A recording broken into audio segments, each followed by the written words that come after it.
Welcome to Watch Mojo, and today we're counting down our picks for the top 10 movies that bombed due to bad casting. Mother of God.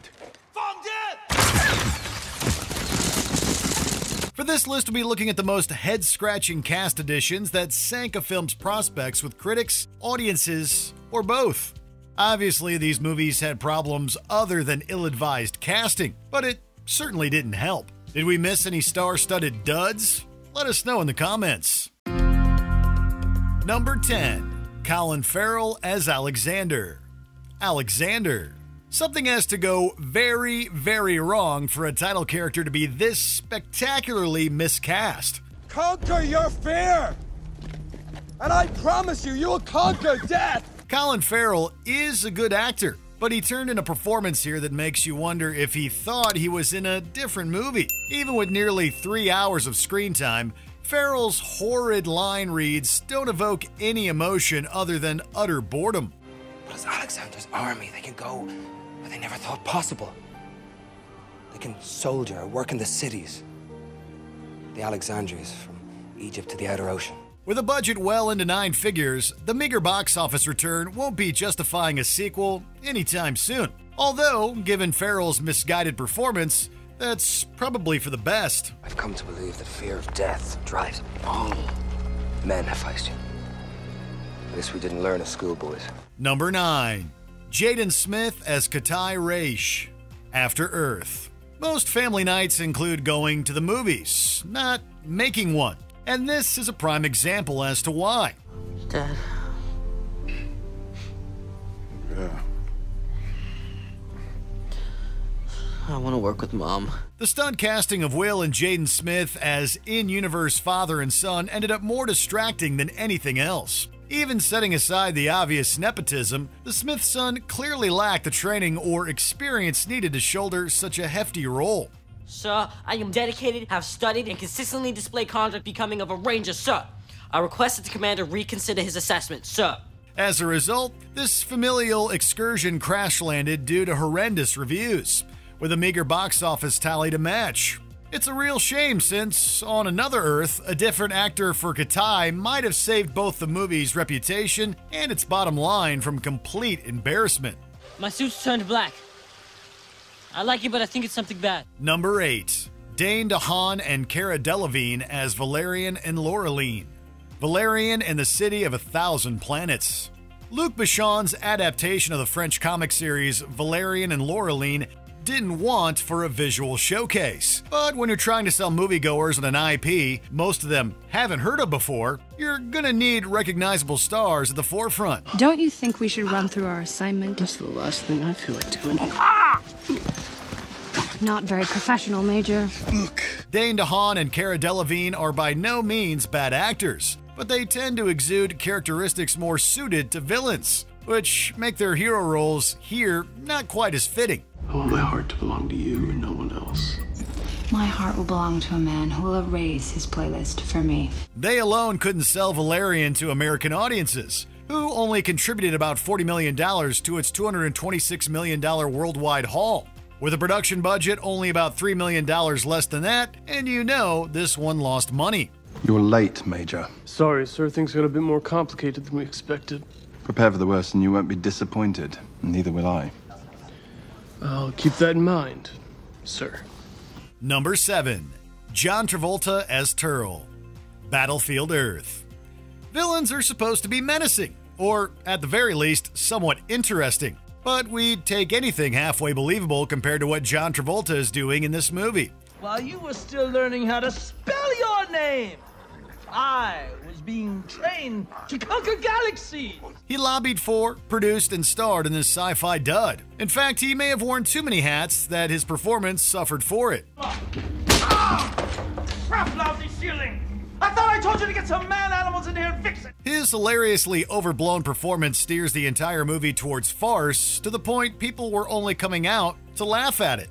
In the end, Battlefield Earth couldn't even recoup half of its production budget back at the box office. Those kinds of numbers speak for themselves. I graduated top marksman in my class, and I can kill any one of you at over 1,000 paces. Number 6. Matt Damon as William Guerin. The Great Wall. A-listers leading big-budget blockbusters is nothing new. However, not all of them feature a white American headlining a movie about ancient China. The moon is strong. When the horses are fresh, we move. To where? North.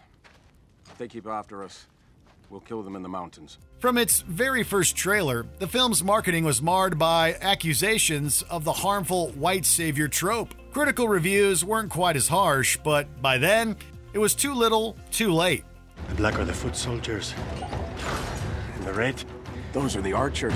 For all of Damon's supposed stardom, he failed to mobilize many English-speaking audiences to go out to theaters. So while The Great Wall was a modest success overseas, its failure stateside led to it losing as much as $75 million. It's safe to say Damon's star power wasn't worth all the fuss. Fought for Spain against the Franks. Fought for the Franks against Boulogne. I fought for the Pope. Many flags. Number 5. Justin Chatwin as Goku. Dragon Ball Evolution. Casting a white guy as one of Japan's most iconic fictional characters was never going to sit well with fans. You're special, Goku. No, I'm different. I know that, and they know that too. They push me so far that I want to explode. Unfortunately, Chatwin's performance failed to convince anyone otherwise. He comes across fairly bland in every scene, no matter if he's burying his grandfather or defending the planet. In fact, Chatwin's lack of charisma doesn't just make for a bad Goku, it's just a bad performance, period. You knew my grandfather? Knew him? I trained him. You are Master Roshi. The only justice in this horrid anime adaptation is that fans spoke with their wallets. They completely rejected Chatwin's portrayal, and as a result, Dragon Ball Evolution couldn't even crack double digits at the domestic box office. Somehow, that still feels like too much.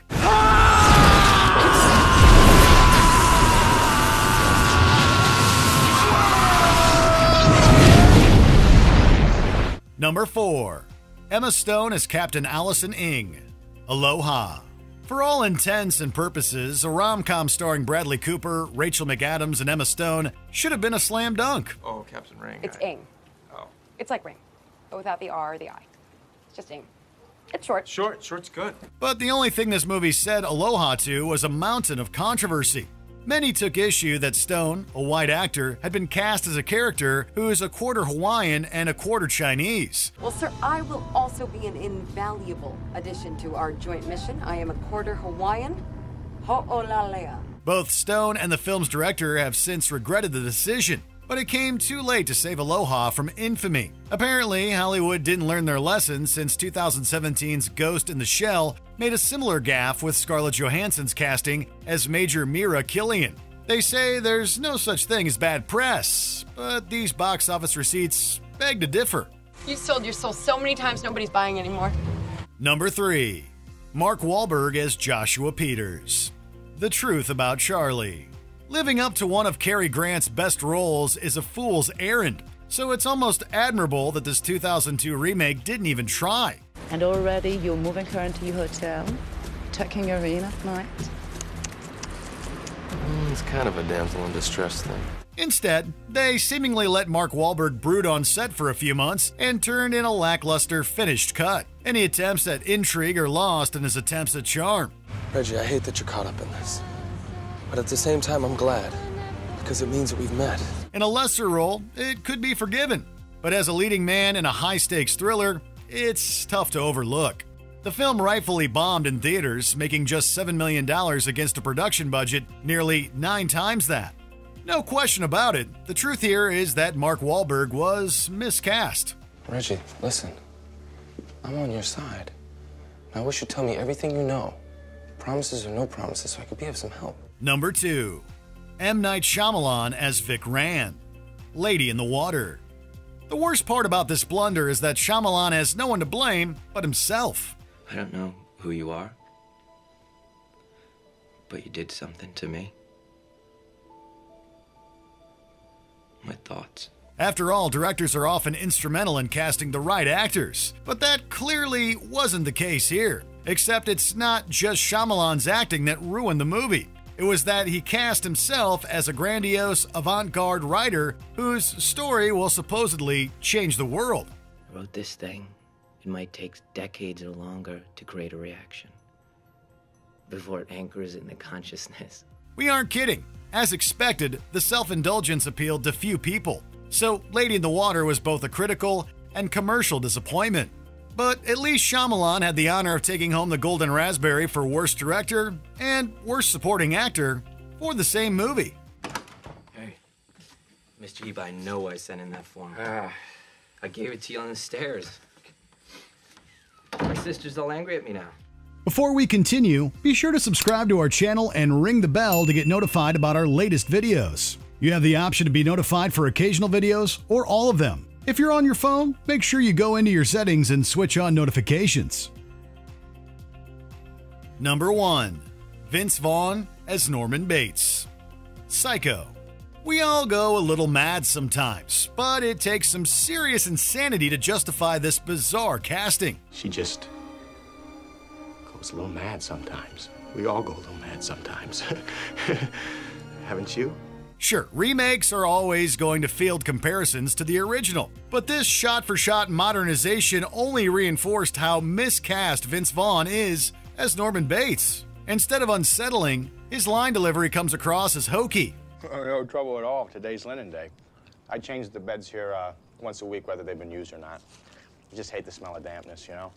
Such a, I don't know, kind of a creepy smell. If this was the best Norman Bates they could get, it begs the question why they bothered remaking Psycho at all. Audiences were as displeased as critics, and they ensured the movie crashed and burned with ticket sales. Nowadays, Vaughn has found his calling in rom-coms and raunchy movies. For everyone's sake, fingers crossed, he stays there. Oh, that's my mother. She's an invalid. An invalid. It's practically like living alone. Number 8. Sorry, it's 200. Number 8. Dane DeHaan and Cara Delevingne as Valerian and Laureline.